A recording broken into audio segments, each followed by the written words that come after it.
This is Brent Allen Winters, and this is acommonlawyer.com. I'm going to talk today about a plea. I'm going to make a plea for femininity. That almost rhymes. A plea for femininity. This is Brent Allen Winters' plea for femininity. A common lawyer comments, Jezebel has no place in American life or government. I know some of you don't know who Jezebel is because we've become biblically illiterate. Jezebel was not Balaam's ass. It was somebody else's, but it's worse than that. Balaam's ass spoke the words of God, remember? If God can use Balaam's jawbone of Balaam's ass, he can use me. That's what I keep saying to myself. Well, Jezebel wasn't in God's camp. Jezebel was Ahab's wife. I'm going to quit, Miss Francine, until that phone. That's my fault at this point. I should have unplugged it. Matter of fact, I'm going to wait. It'll be off here in a minute. I hope I can finish this before. If we have that problem again, I'll quit so doesn't mess up the presentation. Jezebel has no place in American life or government. From the outside, politics can appear to be fun. Well, I've been on the inside. It appears to be fun in many ways. And as a matter of fact, politics is fun. That's why people like it. That's why people are addicted to it. That's why people get inside of it. That's why they want to go stump for their man and help put out signs and the excitement of the rally. But that doesn't last. And it gets pretty seeded after a while. And you discover what's underneath it all. And what's underneath it all is sex, money, and drugs. That's politics. Oh, it's an important part of American life, but don't think there's anything good in it. We heard Tucker Carlson say not long ago he'd lived in Washington, D.C. for a few decades, and he said there's nobody in government and politics that hadn't got a lot of ugliness in their closet. Nobody. Oh, that's true. We had this congressman at home. He called himself the Prince of Pork, and he drove a car that had a chicken rooster head on the front of it. And he was congressman for 20-some years. His name was Gray. Last name is Gray. Before he got out of office, he claimed for every dollar that came out of his congressional district and went to Washington, D.C., he claimed he brought back two. Prince of Pork, he called himself. He didn't hide it. Had a girl working in his office that he used to spark. He used to spark any other congressman that would go his way or do him favors. And then he had this boat out on the Potomac River, this yacht, where he had big parties, and he'd have people come in like Barbara Mandrell and all these country music stars. They'd come help him do fundraisers too. But that yacht was used also for that girl and some other girls who didn't know how to type. And this was in the newspapers, I remember, back in the 70s. I mean, the national newspapers. This was big news back then. And all the evidence that they had against him, a lot of it was wrapped up in that yacht. And I asked him, when I was in politics, I went to a gospel sing, the C.L. McCormick gospel sing. They had it every year at home, and he showed up. And I didn't know he was there. I was sitting there listening to the J.D. Sumner. Just Sumner or Summer, or whatever it is, Sumner, I think. And the stamps, J.D. was close friend to Elvis and had helped him. He let him in the back door at the auditorium when Elvis didn't have any money. And J.D. was famous when Elvis was a teenager. Then when Elvis toured in the 70s, J.D. was his bass singer. And JD was singing there, and I was there. Somebody tapped me on the shoulder, and I turned around, and here's a man behind me in a tuxedo. This is in a little small-town high school gymnasium. Big gymnasium, but it was small-town high school. Had a tuxedo on with a bow tie. Had a hairdo, looked like a vacuum cleaner had been sucking on it, you know. Gray always kept his hair in a curl somehow, weird looking. And he said, hey, he said, you know, he said, that fellow there is singing. He's in Guinness Book of World Records for singing the lowest note on record. Well, that was true. JD could do that. Well, I got to know him a little bit and found out he was really a nice fella. But he was bad to the bone, friends. Bad. Dangerous to be around. Everybody in Congress is nice. That's how they get there. Many of them are exceedingly dangerous, all of them dangerous to varying degrees. Politics can appear fun, but unless one in politics joins the insider club and allows one's subjection to blackmail, politics can plunge one into a baptism of hellishness. A baptism of hellishness. If you don't get yourself in a position or allow them to get you in a position, or they never get you in a position for blackmail, and you stay in politics, they've got three choices. Ruin your reputation, send you to prison, or kill you. And they will take one of those three, usually in that order. How do I know? I was in politics. I just report what I see, and I report what happened to me. Politics is lawless, total, undignified, undiscriminating of family relationships, of one's friends, and it is downright vicious. Oh, they present a pretty picture on the front, and all the people that come to the rallies and the conventions, they don't want them to know that. They want to keep them pumped up and keeping the votes and the money coming in, and everything's nice and hunky-dory. But it isn't. One's life, liberty, or property, or a combination thereof, can be the target of one's political enemies. Politics is war without bloodshed. And at bottom, there's nothing nice about it.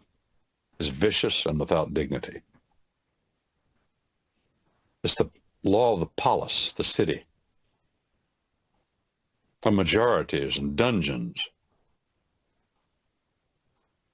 jails. Open contest under rules of fair play are scorned. Politics scorns fair play and open contests. It is awful. It has always been that way. Never was a time when it wasn't. I didn't read history. I remember reading about this fellow that talked about President James Adams. He called him a toothless, bald-headed, fat, ignorant, old bastard. That's what he called him. You think this is new, the way politicians do each other now? No. That's what polis is. That's what politics is. The political machine. It's vicious. Oh, by the way, the fellow that said that, President Adams, the second president of the United States, had him arrested on sedition and tried to throw him in jail for a long, long time. It's vicious, friends. It hasn't changed. And the laws do not, you pass laws that try to change it, it's not going to change. Witness what's going on with DJ Trump. Witness what's going on with the people that went to the rally on the 6th of January. Does habeas corpus even matter? Apparently not. The writ of habeas corpus shall not be suspended. Is it in suspense? You better believe it. Has been for a long time. Oh, there's an answer to all this, and politics is not the answer. Period. And not at bottom. Politics may be the outworking of it. Let's keep going here. Well, it's always been awful. Never was a time when it wasn't. Put females in government, it was said back in the 60s and 70s. I remember people saying that. Put females in government. That'll infuse some feminine decency into government. That's what they said. But it didn't, did it? It got worse. Since females have been in government, it's gotten worse, not better. The indecency, the knives in the backs. It got worse little by little, until many a little has now become a muckle. Remember, many a little makes a mickle, and many a mickle makes a muckle. That's a lot. On the playground at school, hard blows were fair play, but foul blows were not fair play. I remember that. Maybe you do too. Nowadays, however, foul blows, Babylonian-style deceit and subversion and blackmail are the name of the game. It's out in the open. Hence, Congress's girls don white dresses and sit together as a block when DJ Trump delivered his State of the Union address when he was president. The sign of innocence and chastity. Talk about flying a false flag. Innocence and chastity. You want to tell me those girls get out there and were anything less than whores? I've been there, seen it, done that. Pelosi and her brood. Hillary and her brood. And by the way, her brood includes a whole lot of men that follow her. And they're all infected with the spirit of that woman in the Bible called Jezebel. The spirit of Jezebel goes head to head with the spirit of Elijah. Remember the showdown on Mount Carmel? This is what we are to watch out for, friends, the spirit of Jezebel. The spirit of Jezebel everywhere in the Bible and even now is up again the spirit of Elijah. John the Baptizer came in the spirit of who? Elijah. Who murdered him? The spirit of Jezebel working through that woman who he offended, remember?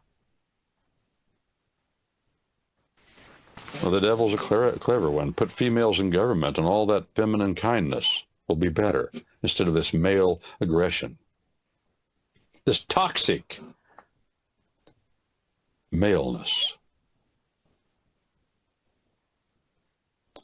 Pelosi and her brood are Jezebels. Are she and her ilk a measure of judgment upon our country? Is this what Isaiah 3:12 refers to? Women and children will rule over you? At first glance, such fear-stricken girls appear like presumptive sillies and laughable. Pelosi's comment, fear-stricken, presumptive sillies. Well, we have to pass the Obamacare Act so we can see what's in it. What's in it, Pelosi? You're the Speaker of the House. Well, let us pass it, and then we can find out, okay? Does that make sense? We all love each other here, don't we? Oh, yes, we all get along great.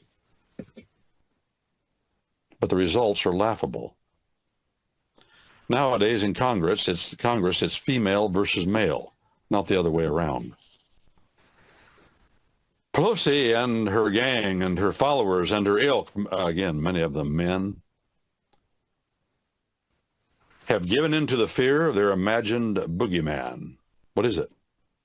Maleness, just maleness in general. DJ Trump in particular right now. What is he? He's male. Can't have that. Rendering them unhinged and murderously dangersome. I said they got three choices, and they'll use them. Don't think they won't. They'll murder.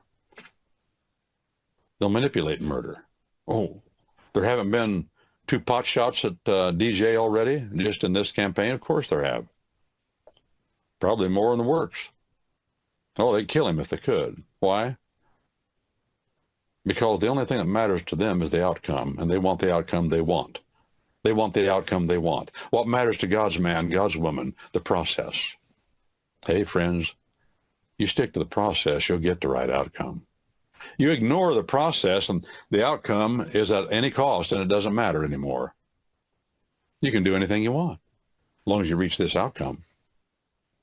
That's the world they live in, politics. Politics is war without bloodshed, and there's no second place in politics. You lose by 1 vote in a congressional race, you lose. No cigar. close only counts in what? As they say, horseshoes, right? Horseshoes, pitch horseshoes. You can get close and get some points. And hand grenades. Yeah, hand grenades, close. A near miss could be a kill. Oh, Sidewinder missiles are that way in general, but explosives are that way.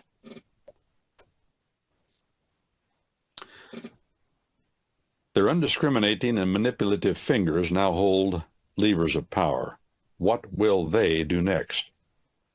Consider Hillary Clinton's withholding of help at Benghazi, murdering loyal Americans. That's murder, friends.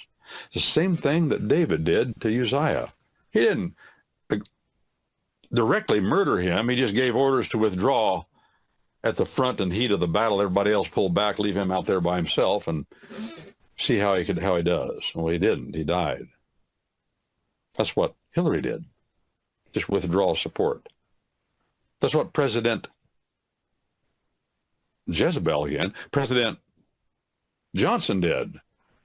He told the United States Navy to stand down while the Israelis tried to murder everybody aboard the USS Liberty and got a lot of them killed, 165 casualties. The spirit of Jezebel is against the spirit of Elijah. You don't know who those two folk are? Go to your Bible and read about them. Go back to Elijah and Jezebel, and you'll see there how Elijah single-handedly chopped off the heads of hundreds of Jezebel's state-kept bureaucrats called priests of Baal. He did it. And then he grew fearful because she still had more power, and he ran away. It's a battle, friends. What is it? The spirit of Jezebel. You want to know what spiritual warfare is? It's the warfare between the spirit of Elijah and the spirit of Jezebel. That's what it is, biblically. People talk about, well, we're going to show you how to do spiritual warfare, and they got all these incantations and ways of it. No! Read the book. It's the spirit of Jezebel. It comes through the judgment of God. Women shall rule over you. That's what the book says over and over. Why are Christian folk, men and women, so tolerant of the madness? Things always fall apart when this happens.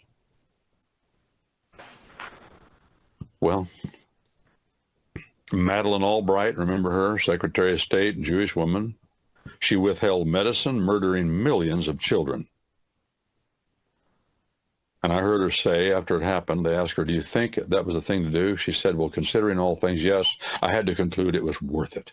Worth it to murder millions of innocent children? Spirit of Jezebel. Have such women raised the dignity of the female or lowered it down into hoglot mud? Have Pelosi and her lackeys shown themselves honorable, gracious in losing, and magnanimous in winning? Let me repeat that phrase. I think I mispronounced that big fancy word, Miss Francine. Gracious in losing. What? Yes, go ahead. Have they shown themselves gracious in losing and magnanimous in winning? No, indeed. Honor and a contest under rules of fair play is not the way of such fear-driven creatures. Pelosi and her crowd, the useful idiots that follow her and Hillary, men and women are fear-driven creatures. It's over the top. That's why they're doing what they're doing. That's why the Congress has been taken over by females that are not feminine. You can't be. You're out of your role. And what does that do? Or what are they doing? They're driven by fear. Fear of what? I'll tell you what they're driven by fear of. Men. They're driven by fear of men. Women do these things and talk about how independent they are. And they're fearful of men. They're fearful of maleness. They want to take control so men can't get them. Men are evil. Well, are men evil? Well, sure they are. Are they dangerous? You'd bet they are.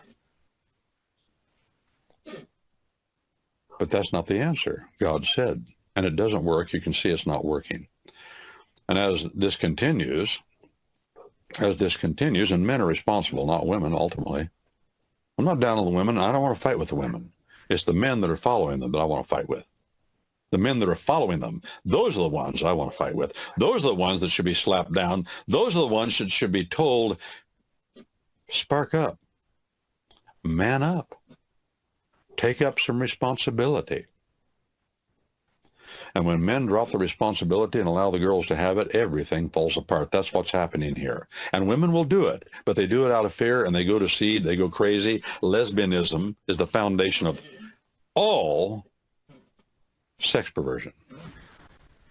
That's what it says in Romans 1. In very much detail, lays it out there. Pelosi and her lackeys, both male and female, display the dignity of used-up nanny goats.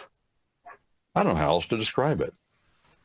Nanny goats do what God made them to do. Dignity and honor are not part of what nanny goats do. Nanny goats they give out a lot of milk and they produce a lot of goats, and dignity and honor are not part of a nanny goat's life.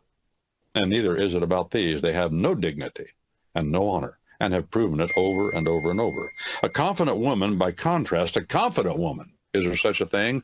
I am making the plea for femininity and confidence in womanhood. By contrast, a confident woman does not strike out at men childishly, and lawlessly. Rather, she recognizes her counterpart's inescapable role. Her counterpart, the male. I remember watching Pelosi one time. Some man was standing up making a speech in Congress. She charges right up to him while he's making a speech, wagging her finger at him, got right up in his face, telling him off. I forget where the guy was from. Telling him off. Of course, that's against the rules, isn't it? Of course it is. It's against good order, isn't it? The rules of the House. Of course it is. It's against parliamentary procedure. Of course it is. But the outcome is the only thing that matters to that old hussy. Where's her husband? Where's Pelosi's husband? Well, he's making a lot of money. You know, they're the guys and the gals and his family, the one they've been trying to get the corner on the tomato factories in California. That's called monopoly. It's against the law. It's a crime. And then they rent out probably, I don't know how many hundreds of buildings to the U.S. government, or sold them or something, real estate. I don't know what it was. Just tied up, wealthy people. Her mother or her father, same way. That's the only thing she knows, organized crime. And her father was deeply involved in it, by the way. Domination. Well, you don't love your neighbor, you eat him. That's her life. That's her family. That's all she knows. But whereas Pelosi and gang's natural feminine graciousness and kindness our country needs? We need it. And that their role would otherwise naturally supply. Such Jezebelian creatures are bitter-rooted, lashing out against any man or woman that does not pump them up. Like rattlesnakes, whose only real defense is subversion of non-detection. But being too slow to get away, Pelosi and her ilk, fear-driven and self-focused, indiscriminately strike after their perceived boogeyman without thought of the effect upon the country. They don't care. They can't even see it. They don't have eyes to see and ears to hear. They've stepped outside of their role, and thereby doing that have denied us, our whole country, with something we can't get along without. And what is that? Femininity. We can't get along without it, friends. We will go down and die. And when lack of femininity is present, then lack of masculinity dominates. Again, going back to Romans 1, laid out there very clearly. The House of Representatives must remove her and her comrades from office soon, or all will go down. We cannot continue with this. It won't work. I read history, I read the Bible, I come to my conclusions based upon that, not upon what I think. I don't think I know otherwise. This is Brent Allen Winters, commonlawyer.com, www.commonlawyer.com, and this has been a Common Lawyer Comments concerning our common law, our law of the land, as it is compared and contrasted with this ever-present antagonist on every continent and in every age, the law of the city.